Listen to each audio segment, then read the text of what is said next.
Proverbs chapter 22 and verse 4.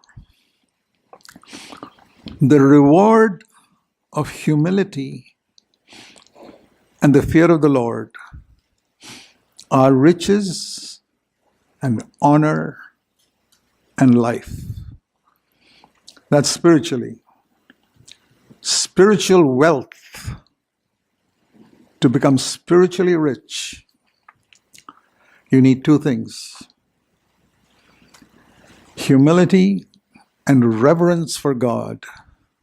Fear of the Lord means reverence for God. Honor, we're talking about spiritual honor now, to be honored by God. You need humility and the fear of the Lord. Life, spiritual life. If you want spiritual life, you need humility and reverence for God. Now, when you look at the world, people in the world, these are the things people are looking for: earthly riches, earthly honor, and long, physical, healthy life on earth. Now, we're not looking for earthly riches or earthly honor or long earthly life. We're looking for spiritual riches and spiritual honor and spiritual life. And that should be the difference between you and the rest of the people in the world.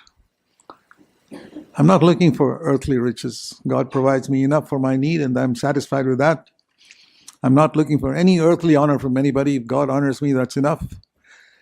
And I'm not looking for a long life, but a life that completes the will of God on earth. Jesus completed it when he was 33 and a half. He could say, I finished the work you gave me to do. And he did not want to live one single day after that, because he'd finished the work God gave him to do. I want to say something to you, brothers and sisters. When you were born, God had already planned your life, and he had a specific task that he wanted to accomplish through you. Now, you didn't know that when you were born. I did not know when I was born, or for many years thereafter, what God's plan for my life was. But now that I'm 84 and I look back, I can see very clearly that God had a very specific plan for my life the day I was born, before I was born. And the only person who could frustrate and spoil that plan is me, myself. Nobody else could frustrate it. People could try, but they couldn't hinder it. But I can ruin the plan God has for my life. You can ruin the plan God has for my life. No other human being can ever spoil or destroy the plan God's made for your life. But you can ruin it by sin. You can ruin it by pride. You can ruin it by having some bitterness against somebody, by not forgiving someone. All these wretched, demonic habits can prevent you from fulfilling God's plan for your life. I believe the greatest passion we should have is, Lord, before I leave this earth, I want to finish what you sent me on earth to do. If you have that desire, it doesn't matter, Lord, if people think much of me or people think less of me. Not important. Absolutely unimportant. Have I finished the work God gave me to do? Now, when you get to heaven, I believe most of us will get there, hopefully, if not all of us, and you look back over your life, I'll tell you something right now. The thing that will bring you satisfaction in heaven is if you finished the work God gave you to do.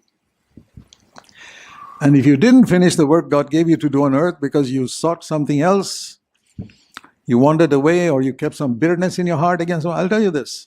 You keep bitterness in your heart against one human being, just one, I guarantee you will not complete the work God has planned for you on earth.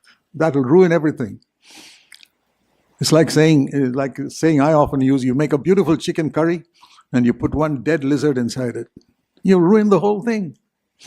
And that's how the devil, who's so clever, ruins so many believers who are otherwise so gifted, so capable, and living such a good life, a beautiful chicken curry, and then he makes them put one dead lizard inside. One bit of bitterness against some human being who said something to them or did something to them or hurt them or their family in some way, and they just can't forgive that person. They can't forget it. It's there in their mind. It rankles in their mind. And who's bringing it back again and again to their mind? The devil. How to overcome it? The grace of God. With the grace of God, we can overcome anything. But God gives His grace only to the humble.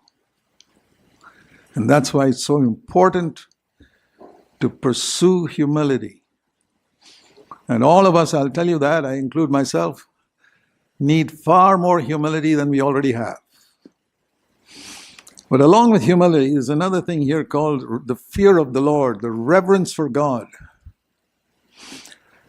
And like I've said many times, there are two types of fear of God.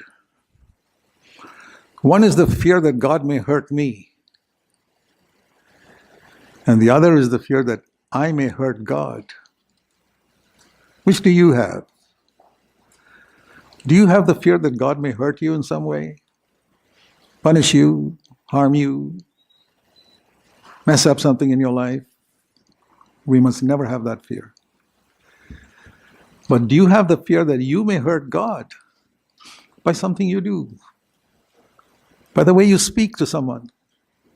By the thoughts you allow yourself to be thinking? That should be your prayer. Lord, I want to fear that I may hurt you in some way.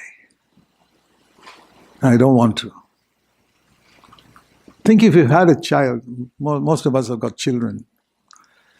Can you imagine the delight you'll have if a child has only one fear? I don't want to hurt my parents in any way. After all that they have done for me, I don't want to hurt them. What joy such a child will bring to your heart. Rather than a child who says, oh, if I do this, my dad will hurt me, punish me. You don't want a child who lives like that. And I'll tell you, God also doesn't want a child who is afraid, oh, if I do this, God will punish me. He wants you to have the right type of fear, the fear of the Lord.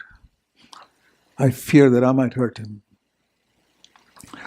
Or fear can also be translated as reverence for God.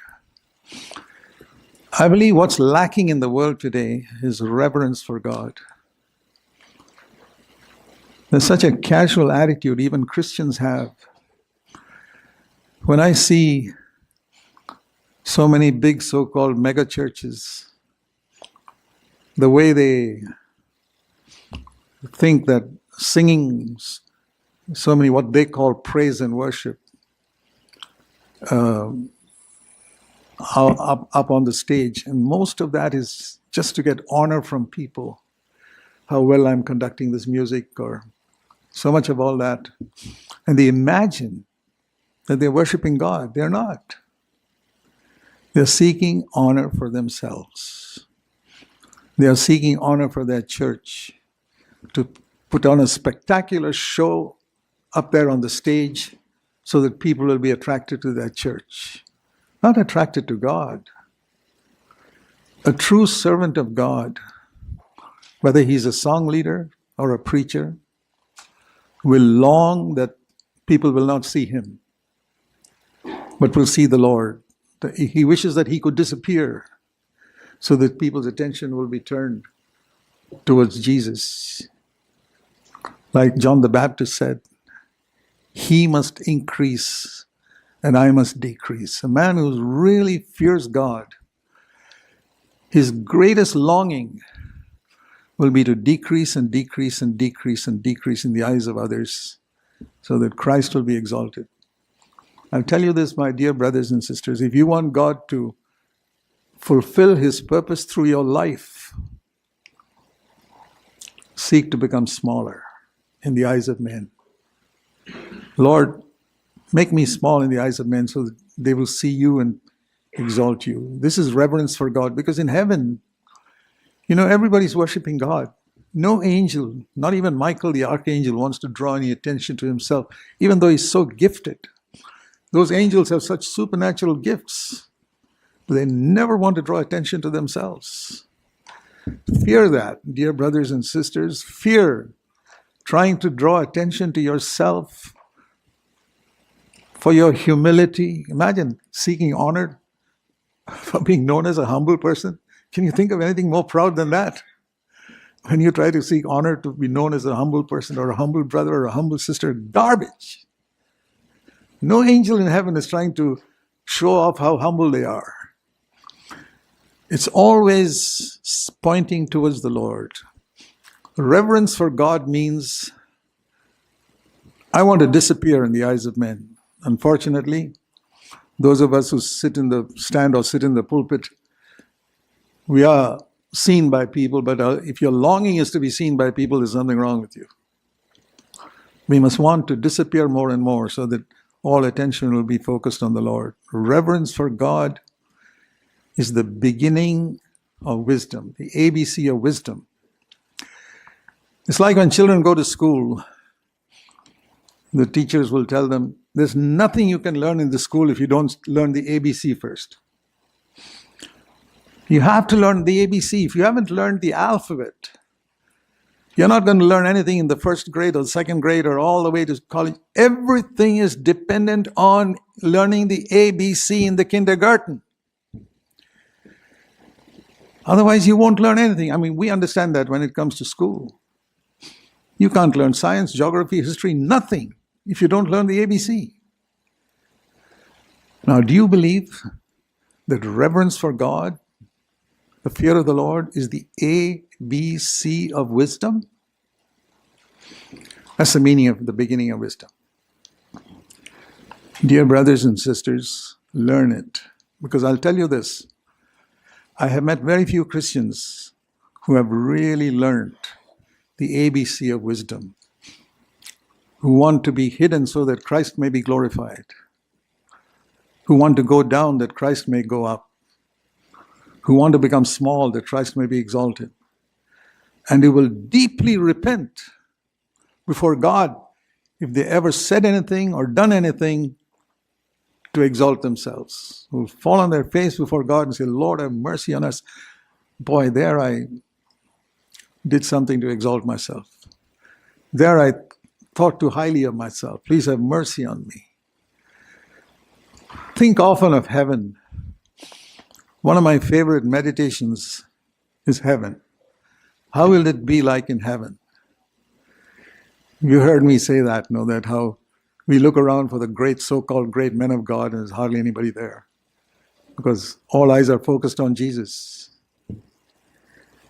Here on earth, we want people to notice us, observe us and all that. In heaven, if you really want the Spirit of heaven in you, seek to point to Jesus and to be focused on Him. Say, Lord, I pray that people will not see me. I pray that people will not think highly of me. They'll always look at you and let my life be like something pointing to you. Help me, Lord. By humility and reverence for God comes true spiritual riches, true spiritual honor from God, and spiritual life.